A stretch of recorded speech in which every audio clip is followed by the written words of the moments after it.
Accused person के द्वारा open court में मजिस्ट्रेट के सामने या सेशन कोर्ट के सामने अपने ऊपर लगे चार्जेस को एक्सेप्ट करना, ये चीज़ होता है कन्फेशन। इसमें क्या क्या ज़रूरत पड़ती है? सबसे पहले ज़रूरत पड़ती है कि जो कन्फेशन हो वो फ्री कंसेंट से हो, कोई उसके ऊपर प्रेशर ना हो, दबाव ना हो, धमकी ना हो, यानी फ्री माइंड से अगर वो करना चाहता है तो करे, ना करना चाहता है तो ट्रायल को फेस करे।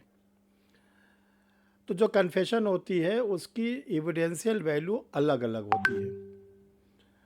अगर किसी के सामने किया गया है तो क्या क्या एविडेंशियल वैल्यू होगी?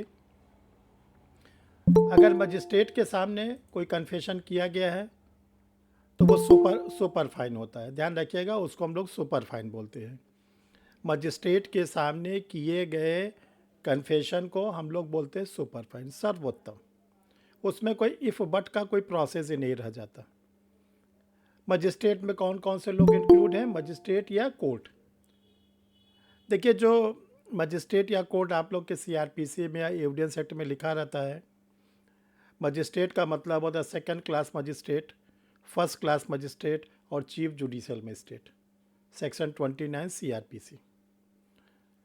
जहाँ तक कोर्ट का मतलब होता है उस पर 28 लागू होती है, session court, additional session court और असिस्टेंट सेशन कोर्ट और हाई कोर्ट। ये जो 4 कोर्ट हैं, 3 मजिस्ट्रेट हैं, ये 7 लोगों के सामने ही कन्फेशन का प्रोसेस अडॉप्ट किया जाता है। तो अगर उनके सामने किया जाता है तो इसको हम लोग बोलते हैं सुपर फाइन, सर्वोत्तम। अब आता है पुलिस ऑफिसर। पुलिस ऑफिसर के सामने कन्फेशन क्या है?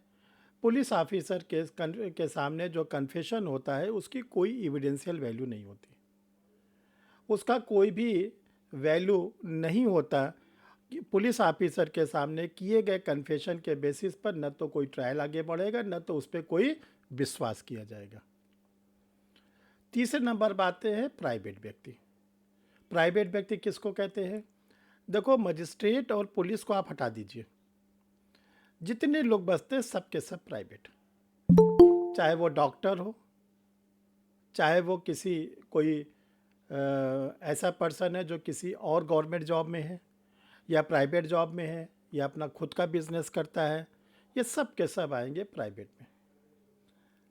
तो जो कन्फेशन है उसको 3 पार्ट में हम लोग डिवाइड करते हैं। पहला प्राइवेट पर्सन के सामने, दूसरा पुलिस ऑफिसर के सामने और तीसरा मजिस्ट्रेट के सामने।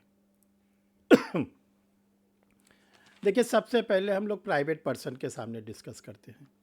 और देखो, आप लोग को फिर से बता दे रहे, प्राइवेट पर्सन का मतलब होता है in the reference of confession के रेफरेंस में प्राइवेट पर्सन का मतलब होता है ऐसा पर्सन जो न तो पुलिस ऑफिसर है और न तो मजिस्ट्रेट है। बाकी सब डॉक्टर, इंजीनियर, बिजनेसमैन, सब के सब प्राइवेट पर्सन है कन्फेशन के मामले में।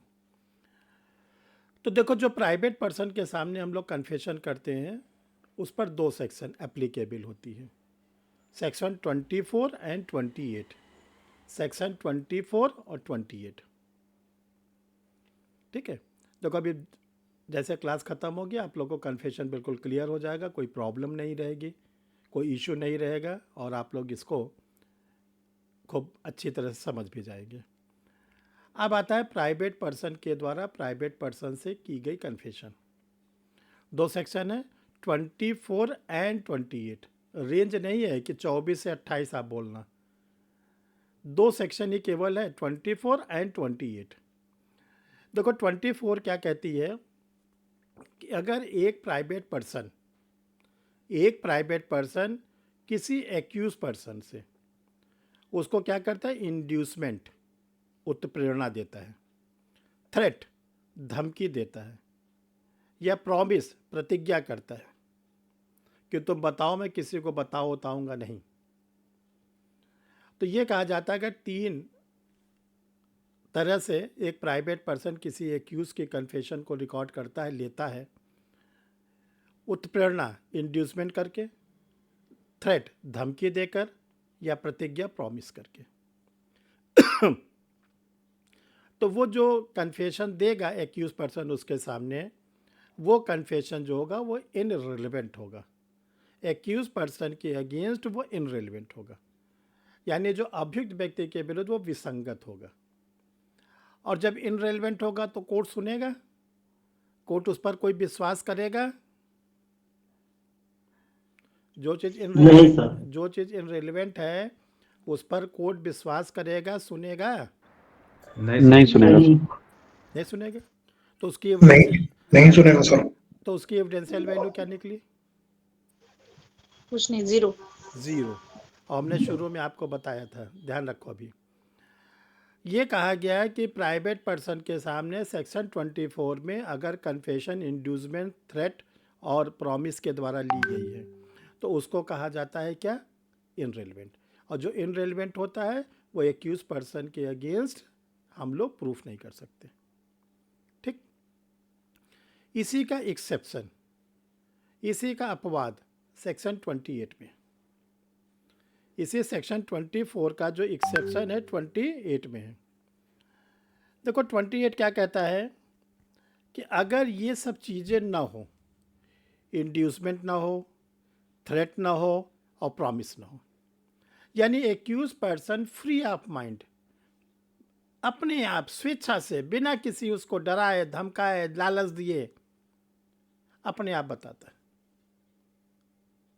जैसे एक फ्रेंड है अपने दूसरे फ्रेंड को अपने बारे में कन्फेशन बताता है। ठीक। तो ये कहा गया कि वो माना जाएगा रिलेवेंट, वो माना जाएगा रिलेवेंट।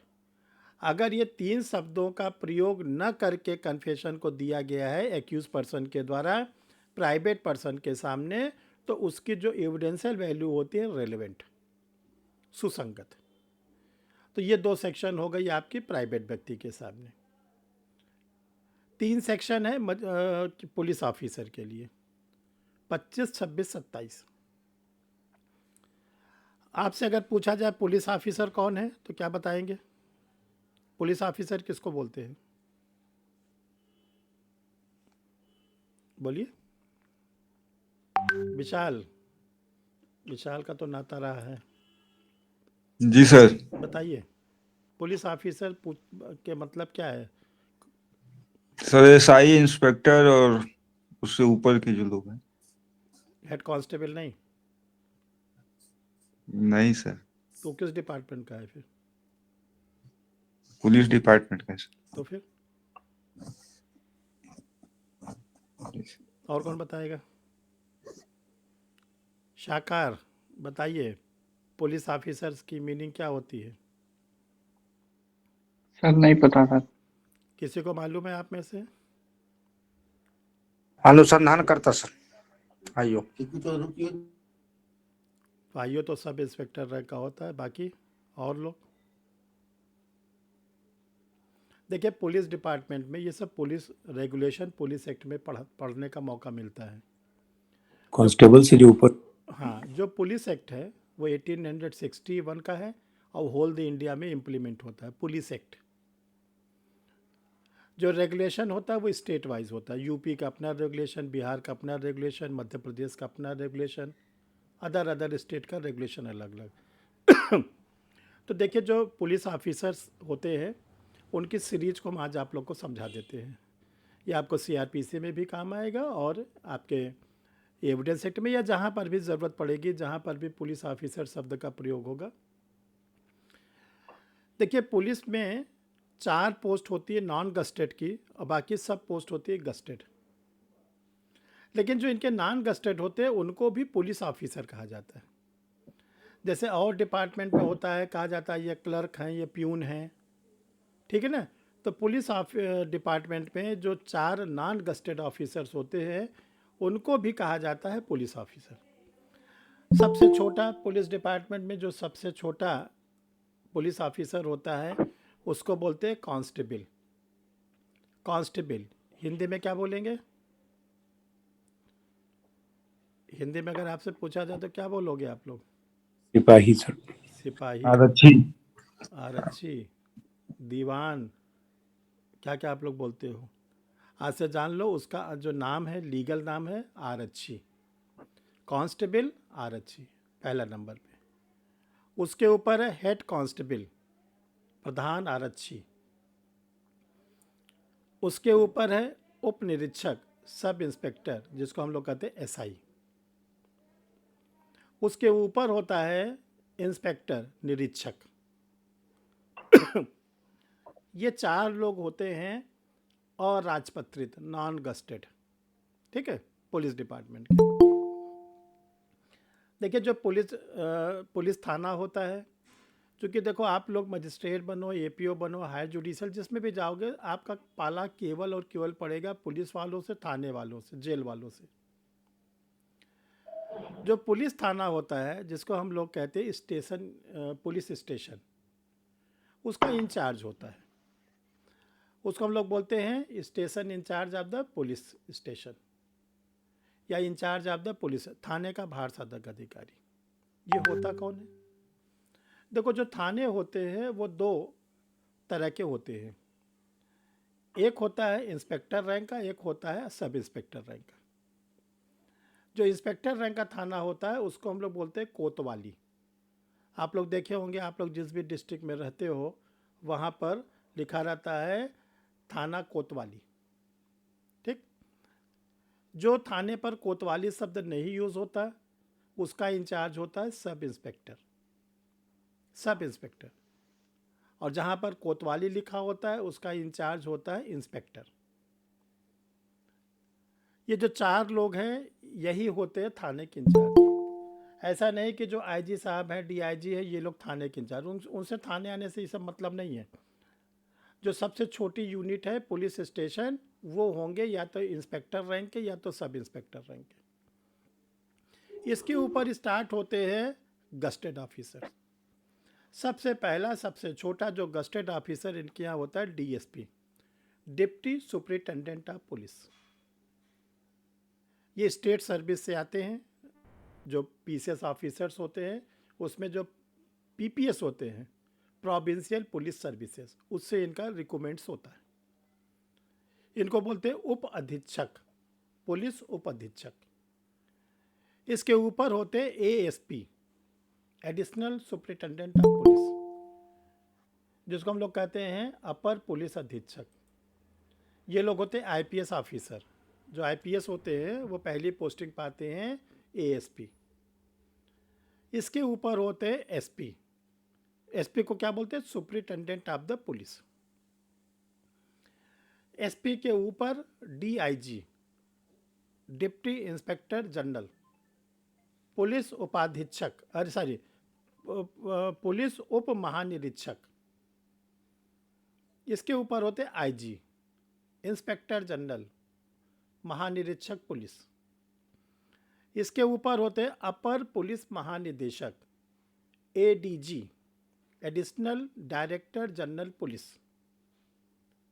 और सबसे ऊपर होते हैं डीजी, डायरेक्टर जनरल। एक स्टेट में एक डीजी, जैसे बॉम्बे के एक डीजी, वो महाराष्ट्र के देखेंगे, यूपी के अलग डीजी, मध्य प्रदेश के अलग डीजी। तो इनका चाहे आप टॉप टू बॉटम याद कर लो, जिस भी तरह याद कर लो। DG, director general, ADG, additional director general, IG, DIG, SP, ASP, DSP, inspector, sub inspector, head constable और कांस्टेबल। ये होते हैं पुलिस ऑफिसर। जब आप लोग इंटरव्यू देते हो जुडिशियल का, हायर जुडिशियल का, एपीओ का, तो आपसे इतने पूछ लिया यूनिवर्सिटी के प्रोफेसर ने, जज साहब ने, कि पुलिस ऑफिसर से आप क्या समझते हैं। तो मैक्सिमम स्टूडेंट जानते हैं क्या कहते हैं? सर जो एसआई होता है। बाकी क्या है? बाकी क्या है? बाकी अगर कुछ नहीं है तो सैलरी किस बात की पाते हैं? सर ऑफिसर में डीएसपी से नहीं, होगा। डीएसपी से राजपत्रित स्टार्ट होते हैं, ठीक है। अच्छा, तो ये हाँ फिर सब अब अगर किसी एक्यूज पर्सन ने इनमें से जो रेंज है उनमें से किसी के सामने कन्फेशन किया, 25, 26, 27। देखो सबसे पहले है 25, in the presence of police officer. Police officer के सामने अगर किसी ने संस्कृति किया, सामने कोई गया पुलिस स्टेशन पर, और पुलिस स्टेशन पर वहाँ पर constable, head constable, sub inspector, inspector कोई बैठा था, और उसके सामने बोला कि मुझसे अपराध हो गया, मुझसे गलती हो गई, और उसने जीडी में लिख लिया, जनरल डायरी में लिख लिया, तो वो रिलेवेंट होगा? यस सर होगा। नहीं सर, नहीं होगा सर। ऐसा क्यों नहीं होगा। ऐसा क्यों कहा गया है पुलिस ऑफिसर्स के लिए? पुलिस ऑफिसर के सामने जो भी कन्फेशन एक्यूज पर्सन करता है उसको रिलेवेंट क्यों नहीं माना जाता? भाई प्रेशर मार पीट के जबरन कराते हैं, क्योंकि जबरन भी करवा लेता है सर। भाई फोर्स होता है। अच्छा, मतलब ठीक ठाक नहीं होते वो लोग, पूरे से गड़बड़ होते हैं सर। पुलिस गड़बड़ होते हैं। अच्छा, पूरे इसीलिए कहा जाता है क्या इनकी दोस्ती दुश्मनी दोनों खराब है? इनका कुछ भी ठीक नहीं है सर। अच्छा, पूरा चैनल ही गड़बड़ है। अच्छा देखो, ये कहा जाता है कि जो हम लोग एक्ट पढ़ रहे 1872 का पढ़ रहे हैं, वो पुलिस किसने दी थी? ब्रिटिशर्स ने। किसको ठीक करने के लिए दिया था? किसको पीटने के लिए दिया था? इंडियंस को। ये पुलिस हमारी थोड़ी नहीं है, हमने थोड़ी नहीं दिया है, ये तो ब्रिटिश पीरियड का है ना। 1861 में ब्रिटिशर्स ने बनाया पुलिस एक्ट। अब बोला कैसा है, पुलिस थाना खोल देते हैं। अब पुलिस थाना खोला गया रूरल एरिया में, क्योंकि इंडियंस रहते थे रूरल एरिया में। 1860 में हम लोग गांव में रहते थे, और शहर में ब्रिटिशर्स सिविल लाइंस में, और बगल में रखते थे कैंटोनमेंट, सेना, कि चीपो कोई करे उसको पीट के ठीक कर दो। और गांव में जो उन्होंने थाना खोला उसमें एक पोस्ट दिया, बड़ा भयानक दरोगा, लाल साफा पहनता था, घोड़ा से चलता था। अगर वो किसी के गांव पे दरवाजे पहुंच गया, वो व्यक्ति कांपने लगता था। 1860 क्यों? उसको अनलिमिटेड पावर, जब चाहे जिसको पकड़ के बंद कर दे पुलिस स्टेशन पे। ना कोई 24 घंटे का प्रोविजन, ना कुछ। दरोगा को इसलिए पावर दिया। और दरोगा किसके संरक्षण में काम करता था? जमींदार के। बोला क्या, देखो जमींदार साहब को मत छूना, और जमींदार हम ही लोग में से थे, इंडियंस ही थे। बोला इनको छोड़ के जिसको तुमको पीटना हो, जिसको ठीक करना हो, जब चाहे तब कर लेना, लेकिन इनको मत छूना। और अगर ये किसी के बारे में बोलते कि ये किसी की सिफारिश करते तो उसको मान भी लेना। वही चला आ रहा है आज तक। ठीक, इसीलिए जो नया एक्ट आप लोग के सामने, आप लोग देखेंगे नया एक्ट में कितना चेंजेस कर दिया गया है। सब इलेक्ट्रॉनिक से जोड़ दिया गया, डिजिटल जोड़ दिया गया। आपने अपने मोबाइल पर मैसेज डाला FIR के फॉर्म में, वो DG के मास्टर कंप्यूटर में चला जाएगा। मास्टर कंप्यूटर पर उसका कोई छेड़खानी नहीं कर सकता। इतना बढ़िया सिस्टम लाया जा रहा है। तो अब देखो, ये कहा गया कि अगर in the presence of police officer हम कोई कन्फेशन करते हैं, कोई एक्यूज पर्सन, धारा 25 बोल रहा है कि अगर किसी एक्यूज पर्सन के द्वारा किसी पुलिस ऑफिसर के सामने समक्ष किया जाता है तो वो इनरेलेवेंट है। 26 क्या है? थोड़ा सा बचाओ। In the custody of police officer, custody word है। 25 में है प्रेजेंस, 26 में है कस्टडी। अगर पुलिस की कस्टडी में कोई एक्यूज पर्सन कन्फेशन करता है और मजिस्ट्रेट प्रेजेंस है, जैसे जो क्रिमिनल कोर्ट होती है, क्रिमिनल कोर्ट में जो कटघरा होता है जिसमें जाके एक्यूज खड़ा होता है, वो किसकी कस्टडी में रहता है? एक्यूज पर्सन को क्रिमिनल कोर्ट में जो ले जाके, देखो वहाँ पे एक होता है विटनेस बॉक्स, जिसमें विटनेसेस आते हैं, चाहे फॉर्मल विटनेस हो चाहे इनफॉर्मल विटनेस हो, और एक होता है कटघरा। देखे होंगे क्रिमिनल कोर्ट में, किसी ने देखा कोर्ट में कि नहीं? जी अच्छा, तो उसमें कौन खड़ा होता है? एडवोकेट की सर, अभियुक्त खड़ा होता है सर, अभियुक्त। अच्छा, किसकी कस्टडी में रहता है? जुडिशियल कस्टडी में। नहीं नहीं, वो कौन लेता है उसको कस्टडी में? किसकी जिम्मेदारी है कि भागने ना पावे? पुलिस पुलिस पुलिस की सर। पुलिस की। पुलिस वहाँ पे देखे होंगे कि पब्लिक प्रोसिक्यूटर एपीओ भी रहता है और एपीओ के पास एक कांस्टेबल या हेड कांस्टेबल रैंक का पुलिस ऑफिसर रहता जी। है।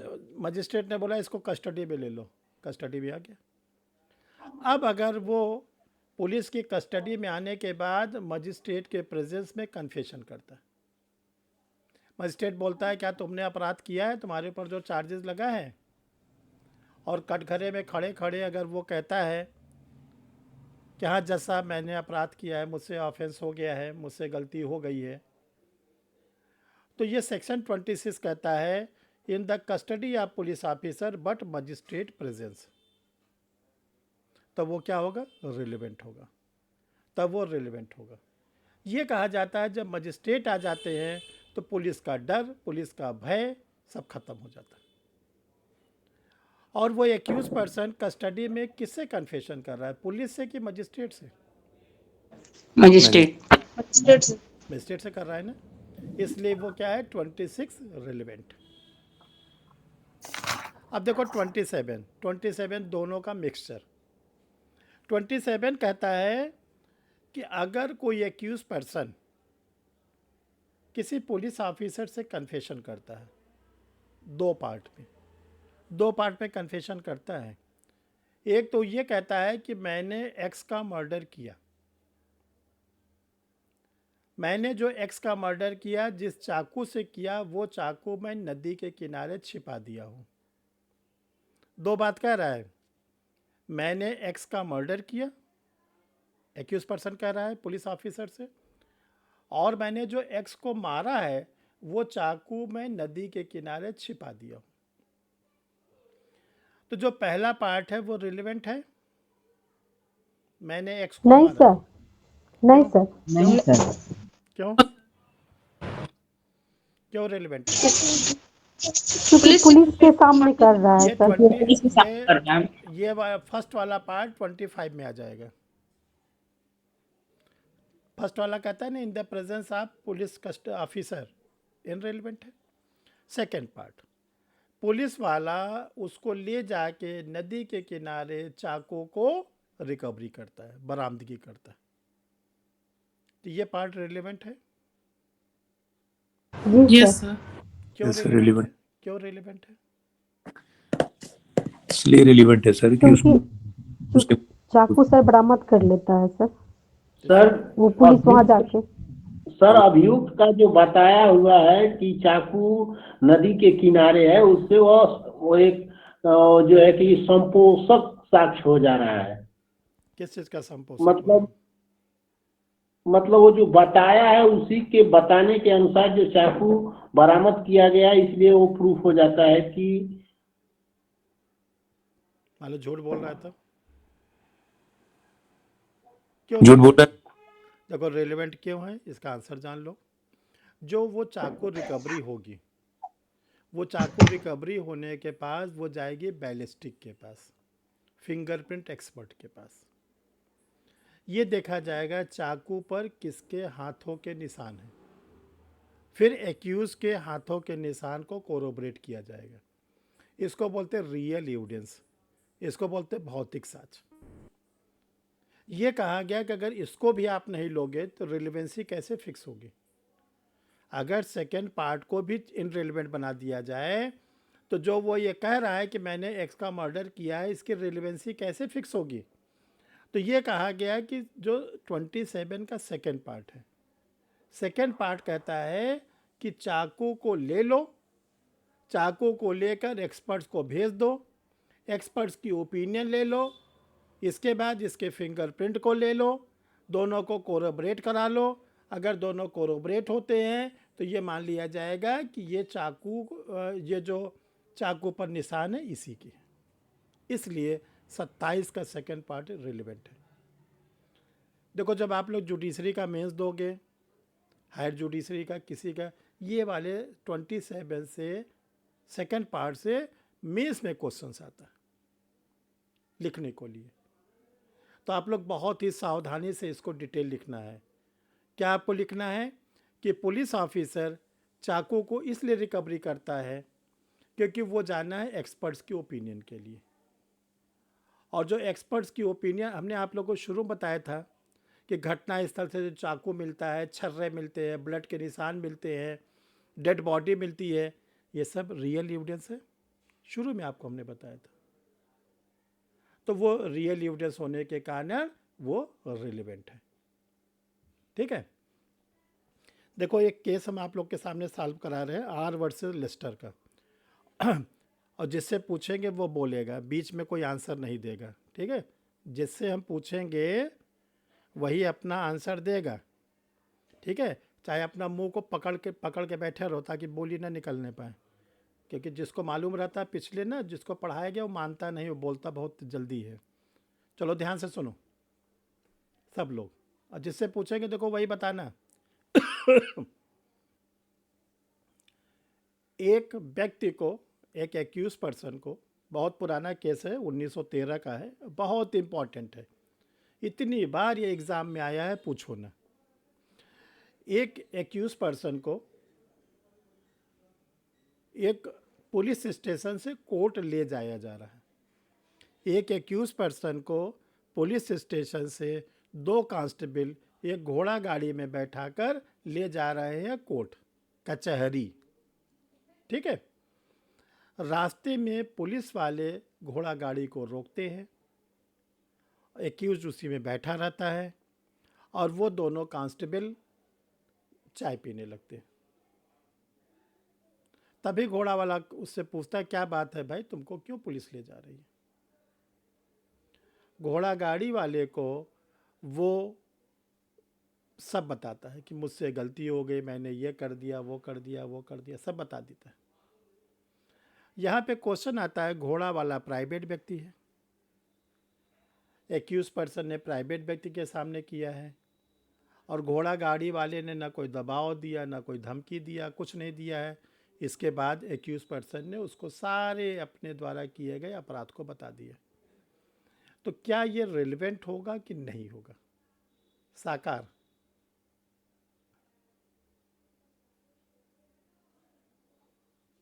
सर रिलेवेंट होगा। अच्छा, क्या है? सज्जाद, साजाद, क्या नाम भैया आपका? साजाद नाम है ना आपका? सज्जाद, जी सर। सज्जाद, चलिए बताइए। सर रिलेवेंट नहीं होगा। अच्छा, इशू लोधी के मोदी, क्या नाम सर है नहीं होगा। आपको? आप क्यों बोली?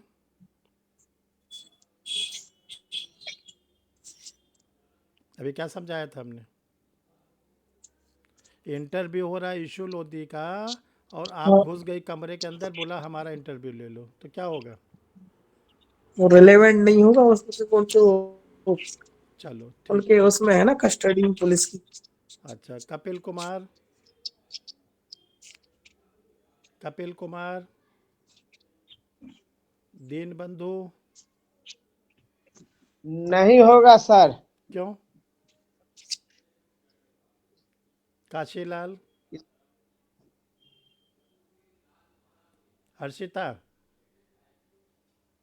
नहीं होगा सर, क्यों? क्योंकि सुनी सुनाई बात पे आप बताइए मनीषा जी। डिसीजन नहीं देता है। नहीं होगा रेलेवेंट सर, क्योंकि वो है तो पुलिस कस्टडी में ही ना। अच्छा, चारवी,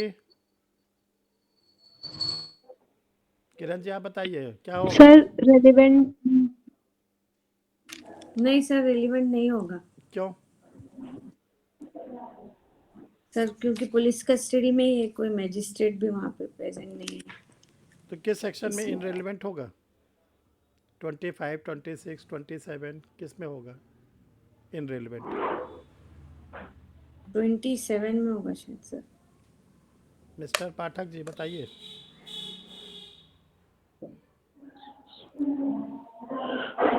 26 में सर। 26 में। श्वेता हजारीबाग, रेलेवेंट है कि इनरेलेवेंट? श्वेता बताइए। इरेलीवेंट है सर। किस सेक्शन में? 25, 26, 27 किस में? 25 में सर। 25 में। अर्चना 25 कुमारी में। 25 में। अर्चना कुमारी 24 सर। हैं? 24 और 28 में। 24 और 28 में। जी 24 में आएगा प्राइवेट। पूजा भारती यस सर 27 27। इररिलेवेंट। चलो अब अंजलि क्या बोल रही हो बताओ भैया आप। रुका नहीं सर जा रहा था आपसे। 25 में सर वो कस्टडी में जो लिया है और वो प्राइवेट व्यक्ति से बता रहा है। बाजू पापा दे दो। हाँ क्या बोल रही है भैया आप? सर जो बात अपना बता रहा है वो प्राइवेट व्यक्ति से बता रहा है, तो इसलिए सर, और पुलिस कस्टडी में भी है। Nishat yes sir. बोलिए। 26 में आएगा सर। पुलिस की अभिरक्षा में है इसलिए नहीं होगा। चलो अब देखो आंसर सुनो ध्यान से आप लोग। ये 100% आया हुआ है, फिर आएगा। सबसे पहले आप लोग ये डिसाइड कर लो कि जब वो घोड़ा गाड़ी वाले से कन्फेशन कर रहा है उसमें कस्टडी है कि नहीं है? सर कस्टडी है सर। है ना? पुलिस की कस्टडी में। यस और किसकी कस्टडी है? पुलिस की कस्टडी में। Police custody. पुलिस के। अच्छा मान लो वो घोड़ा, कस्टडी में है, मान लीजिए पुलिस वो, कस्टडी में। मान लीजिए वो घोड़ा गाड़ी से भाग जाता है तो किसकी नौकरी जाएगी? घोड़ा गाड़ी वाले की पुलिस की? पुलिस की। पुलिस वाले। पुलिस की सर। तो ये तो एक बात पक्की हो गई कि यहाँ पर प्राइवेट व्यक्ति से प्राइवेट व्यक्ति के कन्फेशन वाला सेक्शन नहीं लगेगी, क्योंकि जो सेक्शन 24 और 28 आपको बताया गया है प्राइवेट व्यक्ति से प्राइवेट व्यक्ति, उसमें कोई कस्टडी नहीं होती, उसमें कोई कस्टडी नहीं होती। तो मैटर ये पुलिस कस्टडी का है। तो पुलिस कस्टडी पे 3 सेक्शन है, 25, 26, 27। 26 कहता है कि पुलिस की कस्टडी हो लेकिन मजिस्ट्रेट प्रेजेंस हो, इसे सेक्शन 26 लागू नहीं होगा। 27 कहता है कि वो ऑफेंस को एक्सेप्ट करे और किसी वस्तु की रिकवरी हो, इसे 27 भी लागू नहीं होता। 25 कहता है 25 होगा sir. In the presence of police officers. भले वो दूर खड़ा है लेकिन वो प्रेजेंस है पुलिस वाला। और 25 क्या है? इनरिलेवेंट है।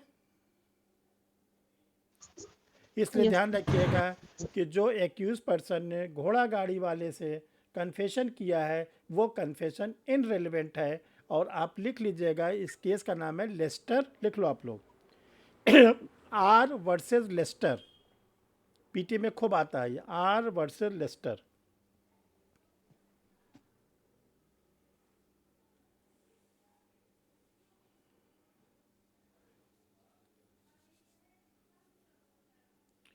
अब आइए सेक्शन 29।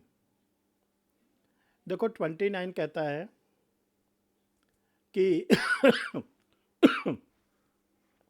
जैसे आप लोग सुनते हैं ना लाई डिटेक्टर टेस्ट, इसमें क्या होता है?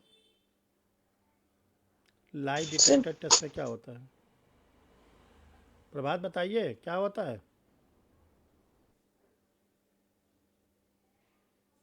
नहीं मालूम सर। किसको मालूम है? सर झूठ पकड़ा जाता है, झूठ पकड़ने की यंत्र मशीन। होता है झूठ पकड़ने। अरे भाई कहाँ Like आप लोग झूठ पकड़ना लॉ है। ग्रेजुएट हो? तो कैसे पकड़ा जाता है झूठ पकड़ने की मशीन? कभी जाना, कभी सीखा कि नहीं इसको? वो जिसका लाई डिटेक्टर किया जाता है उसको एक केमिकल पिलाया जाता है। जी जी। केमिकल पिलाने के बाद तब उससे क्वेश्चन आंसर किया जाता है। तो वो जो बताता है वो रिलेवेंट है। लाई डिटेक्टर मशीन पर लिटाकर अगर किसी से कोई बातें पूछी गई हैं तो वो रिलेवेंट है कि नहीं है?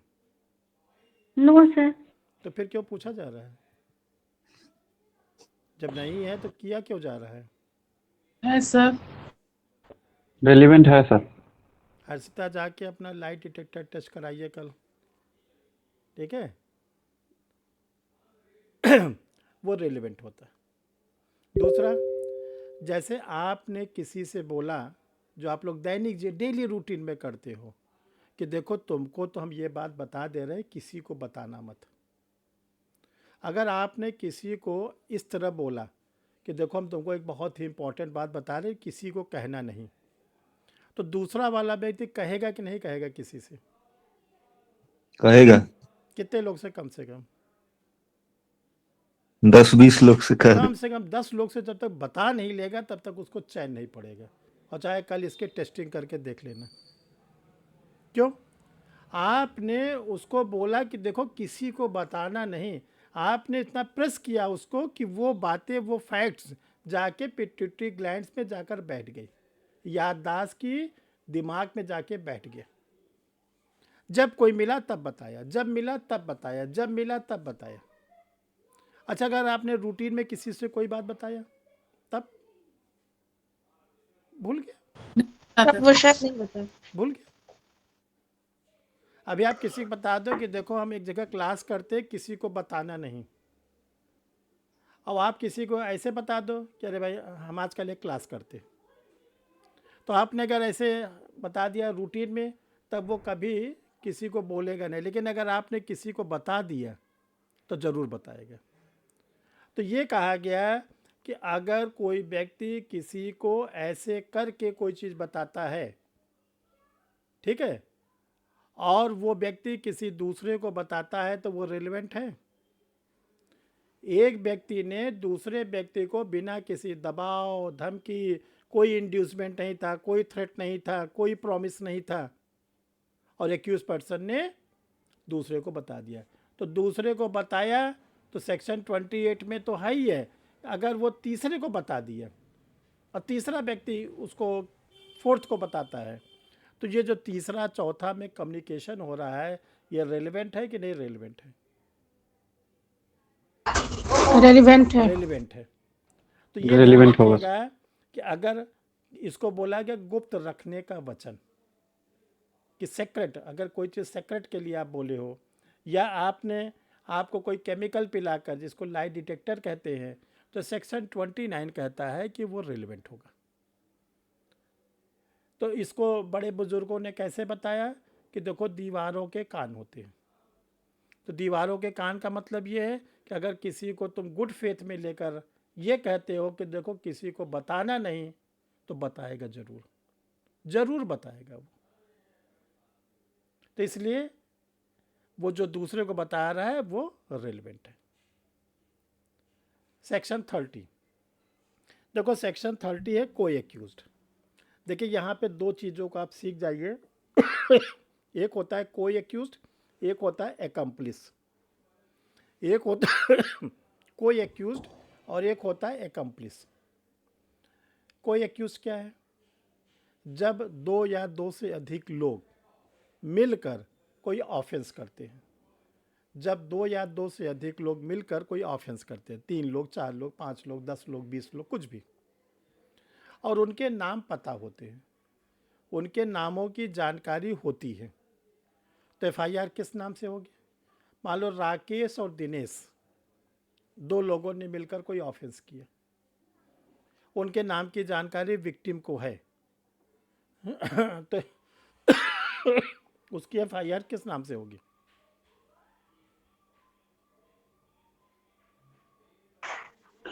State versus Rakesh and others. हाँ, state versus Rakesh and others, या state versus Dinesh and Rakesh, जिसका भी नाम पहले आ जाए। तो यहाँ पे राकेश और दिनेश क्या है एक दूसरे के? कोई एक्यूज्ड, कोई एक्यूज्ड, कोई एक्यूज्ड, ठीक है। 2 लोगों ने कोई ऑफेंस किया, लेकिन उस ऑफेंस के बारे में एक्यूज पर्सन के नामों की जानकारी किसी को नहीं है। कुछ पता ही नहीं चल रहा है किसने मारा, किसने किया, कुछ नहीं पता चल रहा है। तब एफआईआर किस नाम से होगी? स्टेट वर्सेस अननोन, अज्ञात हो जाएगा sir. State versus unknown, state versus unknown, सरकार बनाम अज्ञात, ठीक। अब जो पुलिस ऑफिसर है, इन्वेस्टिगेटिंग ऑफिसर है, उसकी ड्यूटी होती है कि वो अननोन को नोन बनाए। अज्ञात लोगों को खोजे, खोज ले गया तो एफआईआर कन्वर्ट हो गई स्टेट वर्सेस नाम से। ठीक, प्राथमिकी हो जाएगा सर वो क्या चीज? अज्ञात जो मिलेगा सर तो प्राथमिकी भी बनेगा। अभी सरकार बनाम अज्ञात चल रहा है, लेकिन अगर खोज जी। लिया, पता चल गया कि राकेश और दिनेश थे, तो वही नाम अपने केस डायरी में उसको कन्वर्ट कर लेगा, लिख लेगा कि अज्ञात में अब सरकार बनाम राकेश और दिनेश हो गए। सपोज करिए कि पूरी कोशिश के बाद आईओ फेल्योर हो रहा है, नहीं खोज पा रहा, ठीक, तब लॉ का एक प्रोविज़न है। आईओ को यह कहा गया कि अगर आपको किसी ग्रुप के ऊपर, किसी गिरोह के ऊपर, किसी क्रिमिनल के ऊपर कोई डाउट है, आपको लगता है ये ऑफेंस इस गैंग ने किया है, जो पुलिस डिपार्टमेंट को मुखबिर मिलते हैं, मुखबिर ने बताया हो सकता है ये गिरोह किया हो, इस गैंग ने किया हो, तो ये कहा गया उस गैंग के किसी एक व्यक्ति को इन्वेस्टिगेटिंग ऑफिसर गुड फेथ में ले कि देखो जो तुमने और तुम्हारे साथियों ने ऑफेंस किया है, अगर उसकी जानकारी दे देते हो, ठीक है, और तुमको बना लिया जाएगा सरकार का गवाह और मजिस्ट्रेट के सामने ले चल के तुम अपनी सारी बात को बता देना कि तुमने और तुम्हारे साथियों ने क्या क्या अपराध किया है, तो तुमको हम छुड़वा देंगे, तुमको सज़ा नहीं होगी। तो बेसिकली वो कोई एक्यूज्ड है जिसको तैयार कर रहा है आईओ। अगर कोई एक्यूज्ड मजिस्ट्रेट के सामने प्रेजेंस होके अपने और अपने साथियों के द्वारा किए गए ऑफेंस के बारे में कन्फेशन करता है, तब उसको एक्यूज को बोलते हैं एकम्प्लिस, सह अपराधी। सह अभियुक्त ने अपराध को स्वीकार किया कोर्ट के सामने, इसलिए हो गया सह अपराधी। ये कोई बताता नहीं, बहुत कठिन है, बहुत डिफ़िकल्ट है, और जब एग्ज़ाम में आता है तो उल्टा सीधा सब लोग लिखते हो आप लोग। तो ये ध्यान रखना कि दो टर्मिनोलॉजी है, एक है कोई एक्यूज्ड और एक है एकम्प्लिस। एकम्प्लिस भी प्रीवियस स्टेजेस में रहता कोई एक्यूज्ड ही है। वो एकम्प्लिस तब बनता है जब वो सरकार का गवाह बन जाता है और अपने अपने साथियों के द्वारा किए गए ऑफेंस के बारे में जाकर मजिस्ट्रेट को बता देता है। एकम्प्लिस पर दो इंडियन एविडेंस एक्ट के सेक्शन है, एक है 133 133 और दूसरा है 114 इलस्ट्रेशन बी, धारा 114 दृष्टांत बी। दो धारा को हम लोग वहाँ पर पढ़ेंगे सेक्शन को, एक तो पढ़ेंगे 133 को और एक पढ़ेंगे धारा 114 का दृष्टांत बी, और दूसरा वहाँ पर एक केसला पढ़ेंगे डगडू वर्सेज स्टेट ऑफ महाराष्ट्र। चलो वहाँ पे जब पहुँचेंगे तो आपसे बात की जाएगी। अब ये समझ जाओ कि जो सेक्शन नंबर 30 है वो किसके ऊपर लागू होती है? कोई एक्यूज्ड। अब अगर कोई एक्यूज्ड कन्फेशन करता है कोर्ट के सामने कि मैंने और मेरे साथियों ने ये अपराध किया, मान लो राकेश जाता है बोलता है कि मैंने और दिनेश ने मिलकर ये अपराध किया, सरकारी गवाह नहीं है, ध्यान रखिएगा, मैंने और राकेश ने यह अपराध किया, दिनेश जाके कहता है, तो दिनेश को सजा मिलेगी कि छोड़ दिया जाएगा? मिलेगी सर। 100% मिलेगी, 100%। वो कन्फेशन है, एकम्प्लिस नहीं है। अब क्वेश्चन ये होता है कि कोई एक्यूज के स्टेटमेंट के बेसिस पर जो दूसरे के बारे में वो बात कर रहा है कि मेरे साथ राकेश ने भी ये अपराध किया, तो क्या राकेश को भी दंड दे दिया जाए? दिनेश कहता है कि मैंने और राकेश ने ये अपराध किया है, तो दिनेश कन्फेशन कर रहा है अपने आप ऑफेंस की, तो दिनेश को सजा हो जाएगी। राकेश का क्या होगा? क्या राकेश को सजा दे दी जाए? नहीं सर, अरे आप नहीं सर, नहीं होगा। चलेगा सर भाई, आप लोग के चेहरे पे चार्मिक रहनी चाहिए, क्यों इतना घबरा रहे हो? नहीं सर, केवल विचार में दिया जाएगा। बताइए मोनू पांडे जी, क्या कहना है आपका? सर पहले जांच किया जाएगा कि वो सही बोल रहा है झूठ बोल रहा है। नहीं, वो रेलेवेंट होगा कि नहीं होगा, क्वेश्चन बस केवल इतना है। दिनेश को तो 100% सजा मिल जाएगी। ये जो राकेश का क्या होगा, ये राकेश के बारे में जो बोल रहा है वो रेलेवेंट है कि नहीं रेलेवेंट है? अगर एमसीक्यू में आता है कि रेलेवेंट है कि नहीं रेलेवेंट है, तो किस पे आप टिक लगाओगे? रेलेवेंट पर लगाओगे कि रेलेवेंट पर? रेलेवेंट पर। अब ये ध्यान रखना कि जो वो राकेश के बारे में कहा जा रहा है, कोर्ट उसको सुन लेगी, कोर्ट सुनने से मना नहीं करेगी। रेलेवेंट का मतलब क्या है? केवल सुनना ही तो है, सुन लेगी। ठीक। अब जो प्रोसिक्यूशन है वो अदर एविडेंस से उसको क्या करे? कोरोबोरेट कराए, धारा 56 से लेके 100 के अंतर्गत। ठीक है। तो जो कोई एक्यूज के स्टेटमेंट के बेसिस पर किसी दूसरे एक्यूज पर्सन को हम सज़ा नहीं दे सकते, केवल क्या कर सकते हैं? उसको रिलेवेंट मान सकते हैं। अच्छा, अगर रिलेवेंट आप नहीं माने तब कोर्ट छोड़ देती है, रिलेवेंट नहीं मानती, तब क्या होगा? तब तो चैप्टर ही क्लोज हो गया ना राकेश का। अब राकेश को कैसे सज़ा मिलेगी? इसीलिए कहा गया कि राकेश के मामले में जो एविडेंशियल वैल्यू है वो एविडेंशियल वैल्यू है रिलेवेंट। ठीक। अब लास्ट में एक सेक्शन और पढ़ लीजिए, 31 कहती है कि जो एडमिशन होता है, जो एडमिशन होता है कोई कंक्लूसिव प्रूफ नहीं होता, कोई निश्चायक सबूत नहीं होता। तो जब कंक्लूसिव प्रूफ नहीं होता तो होता क्या है? तो होता है वो स्टॉपेल, विबंध। स्वीकृतियां निश्चायक सबूत नहीं है लेकिन विबंध उत्पन्न करती हैं। देखो, विबंध का मतलब क्या होता है? इंडियन एविडेंस एक्ट के सेक्शन 115 उसमें बोला गया डॉक्ट्रिन ऑफ स्टॉपेल। आप छोटी क्लास में रहे होगे, छोटे जब, तो एक आउटडोर गेम आप लोग खेले होगे, स्टॉप। किसी को स्टॉप बोल दिए, वो वहीं खड़ा हो गया जब तक आप उसको फ्री नहीं करते। तो यहाँ पर रोकना, जैसे ट्रेन का स्टॉप।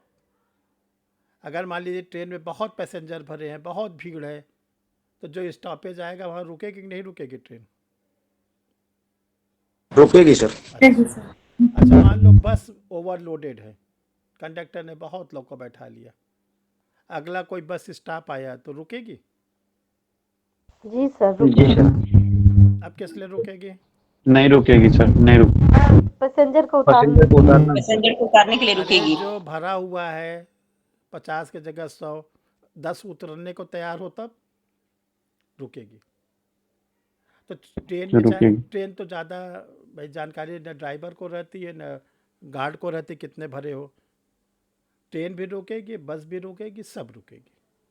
ऐसे हम लोग के लॉ में प्रोविज़न है, डॉक्ट्रिन ऑफ स्टॉपेल, आपको रोका जाएगा। अगर किसी पर्सन ने एडमिशन कर लिया है, कल हमने आपको बताया था धारा 17 में, पार्टीज़ कर सकता है, पार्टीज़ के एडवोकेट कर सकते हैं, रिप्रेजेंटेटिव कर सकते हैं, लीगल हेयर्स कर सकते हैं, उनको फिर आगे अपने प्रीवियस स्टेटमेंट को बदलने नहीं दिया जाएगा। यही जो होता है एडमिशन की क्या होती है? एविडेंशियल वैल्यू होती है।